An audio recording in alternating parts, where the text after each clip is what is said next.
मित्रों नमस्कार। भारत का विचार श्रृंखला के इस कार्यक्रम में आप सभी का एक बार पुनः स्वागत है। मैं हूं व्यास जी।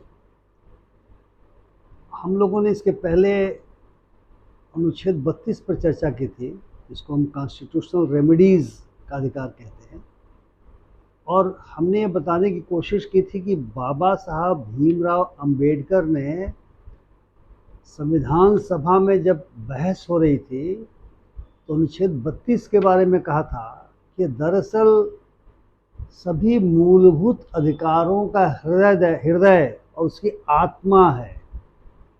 यानी मूलभूत अधिकार तो दिए गए हैं संविधान में, किंतु यदि उन मूलभूत अधिकारों को छीना जाता है, उसके एब्रिजमेंट किया जाता है या उस पर रिस्ट्रिक्शंस लगाए जाते हैं, तो उसकी अपील कहाँ होगी, उसकी सुनवाई कहाँ होगी? या यदि उन अधिकारों को सरकार मानने से इनकार कर देती है, उल्लंघन भी करती है, मानने से इनकार कर देती है आदि इत्यादि, तो आखिर कोई मशीनरी तो होनी चाहिए, कोई फोरम तो होना चाहिए जहां पर नागरिक जा करके और गुहार लगा सके। और अनुच्छेद 32 वही अधिकार देता है। सुप्रीम कोर्ट को मैंने बताया था कि अधिकार है कि किसी अप्रोप्रिएट प्रोसीडिंग के माध्यम से, इसमें रिट भी शामिल है, कोई भी नागरिक जिसके अधिकारों का उल्लंघन हो रहा है, और यहाँ तक कि कोई भी पीपल का जो कंसर्न जिनके अंदर है, जो लोगों के बारे में महसूस करते हैं कि इनकी मदद की जानी चाहिए, वो पीआईएल के माध्यम से भी जा सकते हैं। और मैंने बताया था कि जस्टिस भगवती के समय तो स्थिति यह हो गई थी कि यदि आप पोस्ट कार्ड पर लिख करके भेज देते थे कि हमारे इस अधिकार का उल्लंघन हुआ है या इस ग्रुप ऑफ पीपल के अधिकार का उल्लंघन हुआ है, तो उसे पब्लिक इंटरेस्ट लिटिगेशन मानते हुए सुप्रीम कोर्ट में सुनवाई प्रारंभ हो जाती थी। तो अनुच्छेद 32 ये जबरदस्त अधिकार देता है। लेकिन इतना तो तय है कि जो भी मूल अधिकार हमें मिले हुए हैं, और बराबर चर्चा के दौरान ये बात आती रही है कि बहुतों पे रीजनेबल रिस्ट्रिक्शन लगाया जा सकता है, और कईयों में तो उसे ग्राउंड दिए हुए हैं कि किन किन आधारों पर रीजनेबल रिस्ट्रिक्शन लगाया जा सकता है। क्योंकि व्यक्ति के अपने अधिकार और समाज का जो इंटरेस्ट है, जो समाज का हित है, जो लोकहित है, उनके बीच में तारतम्य सामंजस्य होना बहुत ज़रूरी होता है। ऐसा तो हो नहीं सकता कि आप कहें कि मुझे अधिकार है कि मैं सड़क के बीचों बीच शीर्षासन करूंगा, और ट्रक वाला बोले कि मुझे अधिकार है कि मैं आपको खुद चलता हुआ चला जाऊं। तो ये टकराहट को रोकने के लिए, यानी लोकहित को और व्यक्ति के जो अधिकार हैं, जो स्वतंत्रता है व्यक्ति की, उनके बीच में तारतम्य बनाए रखना बहुत ज़रूरी होता है। आज हम जिस अनुच्छेद की चर्चा करेंगे, अनुच्छेद 33 और 34 हैं, जो कई परिस्थितियों में कहते हैं कुछ कैटेगरी के लोगों को मूलभूत अधिकारों से पूरी तरह से या उसके कुछ हिस्से से वंचित किया जा सकता है या रिस्ट्रिक्ट किया जा सकता है, उसमें कटौती की जा सकती है, उसमें प्रतिबंध लगाए जा सकते हैं।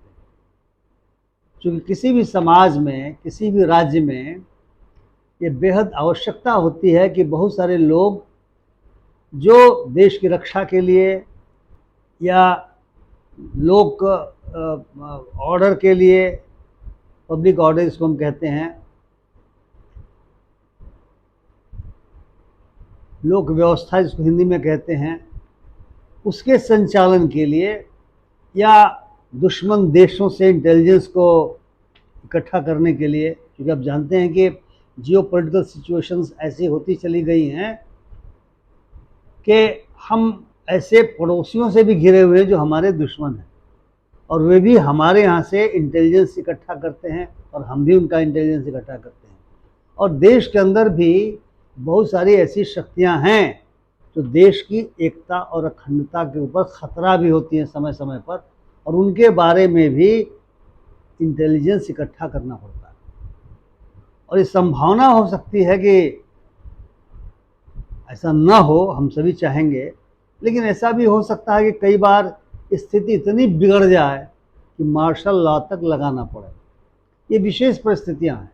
तो हम अनुच्छेद 33 और 34 किसी संदर्भ में चर्चा करने जा रहे हैं, जिनमें ये प्रावधान दिया हुआ है कि किन लोगों के मूलाधिकारों को रिस्ट्रिक्ट किया जा सकता है, उन पर प्रतिबंध लगाए जा सकते हैं, या उसके कुछ हिस्से से उन्हें पूरी तरह से वंचित तक किया जा सकता है।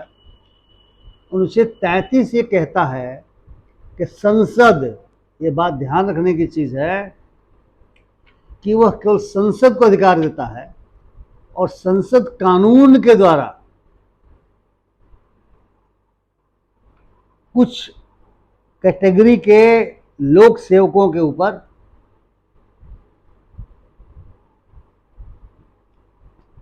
उनके मूलाधिकारों का रिस्ट्रिक्शन हो सके या उनके मूलाधिकारों से उनको वंचित किया जा सके, इस तरह के की व्यवस्था कर सकती है। कानून बना करके कुछ कैटेगरी के लोगों को उनके मूलाधिकारों से वंचित किया जा सकता है अथवा उस पर प्रतिबंध लगाया जा सकता है। और ये इसलिए किया जा सकता है ताकि डिसिप्लिन मेंटेन रहे, इसलिए किया जा सकता है कि वो अपने कामों को ठीक तरीके से कर सकें, जिस काम के लिए उनकी बहाली की गई है ऐसा न हो कि उसके विपरीत आचरण करें। तो कौन से कैटेगरी के लोक सेवक हैं? पहली कैटेगरी है जो हमारे डिफेंस फोर्सेस या आर्म फोर्सेस में काम करने वाले जो लोग हैं। दूसरी कैटेगरी किसकी है? जो लोक व्यवस्था को कायम करने वाली एजेंसीज हैं, जैसे पुलिस है या पैरामिलिट्री, जिसको हम सेंट्रल पुलिस फोर्स भी कहते हैं, सेंट्रल आर्म पुलिस फोर्स कहते हैं, CAPF, CRP है, BSF है, ITBP है, इस तरह का CISF, इस तरह के जो SSB है, इस तरह के जो आर्म फोर्सेज हैं, और स्टेट पुलिस है। और तीसरा उस तरह का ब्यूरो या संगठन जो इंटेलिजेंस गैदर करने का काम करता है या जो काउंटर इंटेलिजेंस का काम करता है। और आप जानते हैं कई संस्थाएं हैं, IB का नाम आप जानते हैं, रॉ का नाम जानते हैं, इसका नाम तो रिसर्च एंड एनालिसिस विंग रखा गया है, लेकिन वो हमारे काउंटर इंटेलिजेंस की एजेंसी मानी जाती है। मिलिट्री इंटेलिजेंस है, और इस प्रकार से बहुत सारे राज्यों में इंटेलिजेंस विंग बने हुए हैं। तो बहुत सारे इस तरह के हैं जो जिसका सीधा काम हमारे देश में लोक व्यवस्था को बनाए रखना है, हमारे प्रदेशों में लोक व्यवस्था को बनाए रखने का काम है। और चौथा ये है कि अब तो तकनीकी युग आ गया है, इसलिए इन तीनों को, यानी आर्म फोर्सेस को, लोक व्यवस्था बनाए रखने वाली एजेंसीज को, और ये इंटेलिजेंस या काउंटर इंटेलिजेंस इकट्ठा करने वाले ब्यूरो हों या ऑर्गेनाइजेशंस हों, उनको टेलीकम्युनिकेशन का सिस्टम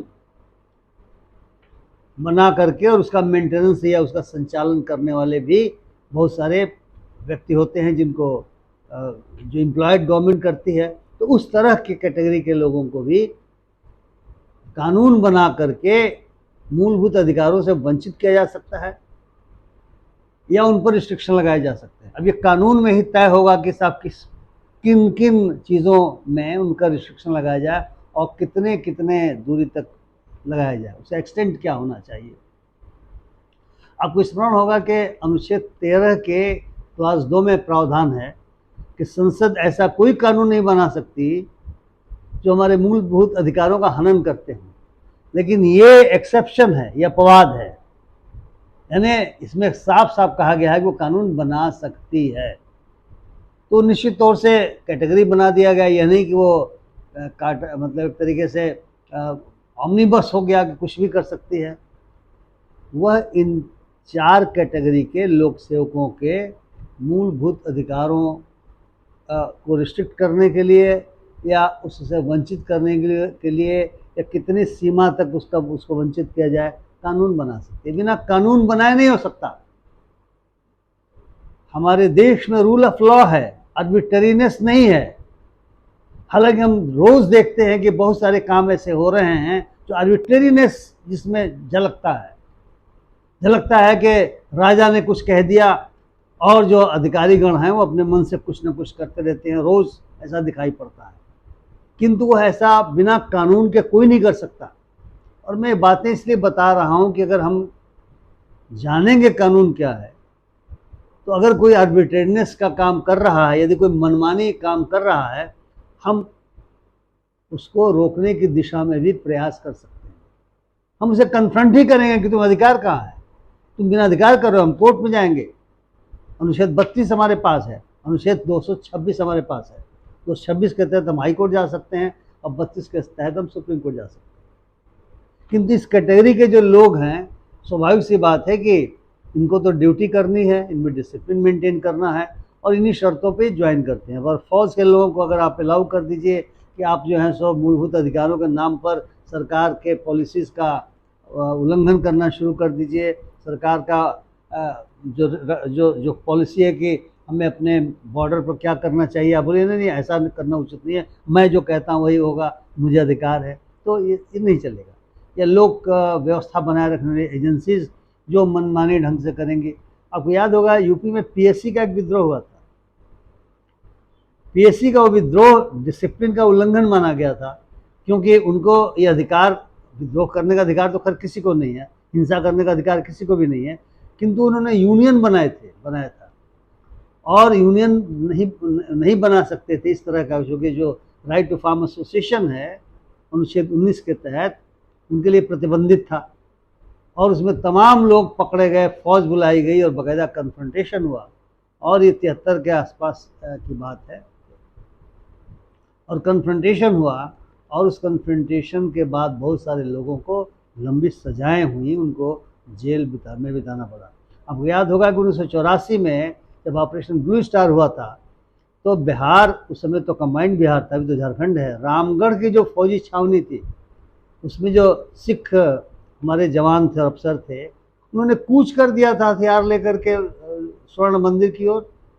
उन्हें सेना की दूसरी टुकड़ी के माध्यम से रोका गया और बाद में उनको कार्रवाई भी की गई, क्योंकि ऐसी परिस्थितियां भी आ सकती हैं। इसलिए हमारे संविधान निर्माताओं ने बहुत सोच विचार करके इस अनुच्छेद 33 को रखा और बाद में उसे संशोधन करके बहुत सारी चीज़ें जोड़ी गई। दूसरा अनुच्छेद है 34। इसमें मार्शल लॉ का जिक्र है। संविधान में और कहीं भी मार्शल लॉ की बात नहीं है। मार्शल लॉ क्या होता है, उसका डेफिनेशन क्या है, उसका जिक्र नहीं है। अनुच्छेद 34 में कहा गया है कि केंद्र या राज्य की सेवा में कोई भी व्यक्ति जो है, अगर वह उन क्षेत्रों में जहां पर मार्शल लॉ लागू है, मार्शल लॉ के अनुसार लोक व्यवस्था बनाए रखने के लिए या मार्शल लॉ में जो उसको करना है उस काम को करने के लिए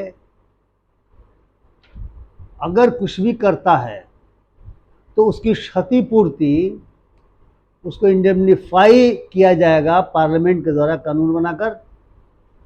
और यह भी कि जो भी मार्शल लॉ के क्षेत्र में गिरफ्तारी की गई हो, जब्ती कुर्की की गई हो, बल प्रयोग किया गया हो आदि इत्यादि, इन कामों को संसद बाकायदा कानून बना करके वैलिडेट कर सकती है। इनको उचित बताने के लिए कानून बना सकती है कि बिल्कुल इन्होंने ठीक किया। जैसे आप जानते हैं कि बहुत सारे खास करके नॉर्थ ईस्ट के हमारे जो स्टेट्स हैं, वहाँ पे इंसर्जेंसी चल रही थी, लगातार लंबे काल से चल रही है। और arm forces special powers act बना करके कुछ एरियाज को डिस्टर्ब्ड एरिया बनाया गया। हालांकि मार्शल लॉ नहीं है, लेकिन डिस्टर्ब्ड एरिया एक्ट के अंतर्गत अधिकार दिया गया फौज के एक सर्टेन लेवल के लोगों को, सर्टेन लेवल के अधिकारियों को, कर्मचारियों को, कि यदि वे चाहें तो जो काम उन्हें करना है वो करेंगे, बिना किसी विघ्न बाधा के करेंगे। और यदि वे कोई काम उसके अनुसरण में करते हैं तो उनको प्रोटेक्शन रहेगा, स्पेशल प्रोटेक्शन रहेगा। हालांकि बातें सुनने में आती हैं कि उस प्रोटेक्शन का नाजायज़ फ़ायदा भी हुआ है। मिलाफाइडी भी लोगों ने इंटेंशन से काम किया है। यदि मिलाफाइडी इंटेंशन से काम करेंगे तो उनका तो कोर्ट मार्शल का सिस्टम है, कोर्ट मार्शल हो सकता है। देश का कानून ये कहता है कि आप गुड फेथ में काम करेंगे, आर्बिट्रेरीनेस से काम नहीं करेंगे, यदि आप arm forces special power act का अनुचित उपयोग करके किन्हीं को पकड़ के जेल बंद कर देंगे या मार देंगे या जब्ती कुर्की कर लेंगे, तो कौन आपको जस्टिफाई करेगा, कौन इस काम को वैलिडेट करेगा? नहीं किया जा सकता। लेकिन ऐसी परिस्थितियां होती हैं कि आपको बल प्रयोग करना पड़ता है, पनिशमेंट भी मार्शल लॉ के तहत देने का अधिकार होता है। अब मार्शल लॉ जब संविधान में बाकी जगह नहीं है, तो इसका क्या मतलब हुआ? हालांकि हमारे देश में कभी मार्शल लॉ लागू नहीं हुआ। पाकिस्तान में मार्शल लॉ की बात सुनते हैं, मार्शल अयूब खान के बारे में सुनते हैं, याहिया खान के समय मार्शल लॉ की बात सुनते हैं, और बाद में बहुत सारे जनरल सत्ता पर कब्जा कर लेते हैं। जो मार्शल लॉ की जो परिभाषा है, वो परिभाषा वाटन का एक लॉ लेक्सिकॉन है। उसमें ये कहा गया है कि मार्शल लॉ का मतलब ये हुआ कि जहाँ जो सामान्य कानून है, ऑर्डिनरी लॉ है या गवर्नमेंट है, वो सब कुछ मिलिट्री ट्रिब्यूनल से शासित होने लगे। वो मिलिट्री रूल नहीं होता। Martial law is not a military rule. वो मिलिट्री ट्रिब्यूनल रिप्लेस कर लेता है कोर्ट्स को ऑर्डिनरी लॉ के सिलसिले में भी, और गवर्नमेंट को भी रिप्लेस कर लेता है। किसी क्षेत्र में भी लगाया जा सकता है। एक हैबियस कार्पस का केस हुआ था, उस केस का नाम ही है हैबियस कार्पस केस, जो 1976 में हुआ था। जस्टिस भगवती और जस्टिस बेग ने उसमें फैसला किया था, और उसमें उन्होंने पाया था, माना था कि मार्शल लॉ लगाया जा सकता है, और अगर मार्शल लॉ इस अनुच्छेद 34 के तहत लगाया भी जाएगा, तो भी अगर मेलाफाइड इंटेंशन से, गलत नीयत से अगर किसी को सजा दी गई, किसी को कुर्की जब्ती किया गया, बल प्रयोग किया गया या अन्य काम किए गए, तो हैबियस कार्पस का रिट फाइल हो सकता है। क्योंकि कहा गया कि वैलिडेट गवर्नमेंट कर देगी संसद को अधिकार दिया गया है, इन मेलाफाइडी नहीं होना चाहिए। तो महत्वपूर्ण बात मित्रों ये है कि चूंकि हमारे देश में हालांकि आज तक कभी मार्शल लॉ लागू नहीं हुआ, इसलिए हमें उसके कुपरिणाम या सुपरिणामों की जानकारी नहीं है। लेकिन संविधान निर्माताओं ने अनुच्छेद 34 में उस तरह की परिस्थितियों को भी देखा हुआ है, इन्विसाज किया हुआ, देखा तो नहीं है, दुनिया में देखा है, लेकिन हमारे देश में भी ऐसा हो सकता है, और देश की एकता अखंडता को बचाने के लिए इसका भी प्रावधान किया है। हमें खुशी है कि इस तरह का मार्शल लॉ कभी हमारे देश में नहीं लगा, और उन परिस्थितियों से हमें नहीं गुजरना पड़ा। पाकिस्तान गुजरना पड़ा, जो आज की तारीख में आप देख रहे हैं कि किस तरह से कंगाली के कगार पर पहुंचता चला जा रहा है। क्योंकि जो आम लोग हैं, जो वोटर हैं, जिनके बल पर सरकारें बनती हैं, उनको दबाने की कोशिश गलत तरीके से अगर कोई सरकार करती है, तो सरकार ज़्यादा दिनों तक चलती नहीं है। जनता का आक्रोश कुछ समय तक दबा रह सकता है, क्योंकि लावा बन के फूटता है, तो ज्वालामुखी बन के फूटता है, विद्रोह हुआ करते हैं। लेकिन यदि देश की एकता और अखंडता के लिए अगर कुछ चंद सिरफिरे लोग, चाहे धर्म के नाम पर कर लें, चाहे नफरत फैलाने के नाम पर कर लें, चाहे इंसर्जेंसी के रूप में कर लेंगे, साहब हमें इस भाग वाला करना है, तो इस सब के संबंध में भी हमारे संविधान में व्यवस्था की गई है। तो इस प्रकार से जो फंडामेंटल राइट्स का चैप्टर है पार्ट 3, उस पे जो हम चर्चा करना चाहते थे, वो चर्चा लगभग समाप्त हो गई। एक अनुच्छेद 35 है जो पार्लियामेंट को अधिकार देता है। 32(3) के तहत हमने देखा था कि पार्लियामेंट को अधिकार है कि जो सुप्रीम कोर्ट के पास कॉन्स्टिट्यूशनल रेमेडी का अधिकार है, वह अन्य कोर्ट्स को भी दे सकती है। हमने 16(3) में देखा था कि जो रेसिडेंस के आधार पे अगर राज्य या केंद्र की नौकरियों में कुछ रिस्ट्रिक्शन लगाने हैं, कहना है कि भाई इसी आधार पर बहाली होगी, ये संसद कानून बना सकती है। और हम 33-34 में देख ही रहे हैं, तो 35 में इस तरह के कानून बनाने की शक्ति को भी पूरी तरह से स्पष्ट किया गया है कि पार्लियामेंट ही बना सकती है, किसी राज्य का लेजिस्लेचर नहीं बना सकता। और मूलाधिकारों के उल्लंघन के मामले में दंड की भी व्यवस्था संसद ही कानून बना कर सकती है। वो तो एक अलग चीज़ हो गई। लेकिन पार्ट 3 हमारा ख़त्म होता है। अब हम लोग भारत के विचार इसकी श्रृंखला में अब directive principles of state policy पर आगे बात करेंगे। मुझे आशा है कि आपको ये आज का भी कार्यक्रम पसंद आया होगा। कि पसंद आया तो कृपया शेयर करें, अपनी टिप्पणियों से भी मुझे लाभान्वित करें, और यदि आपने मेरे चैनल को अभी तक सब्सक्राइब नहीं किया हो, कृपया सब्सक्राइब करें। बहुत बहुत धन्यवाद। नमस्कार।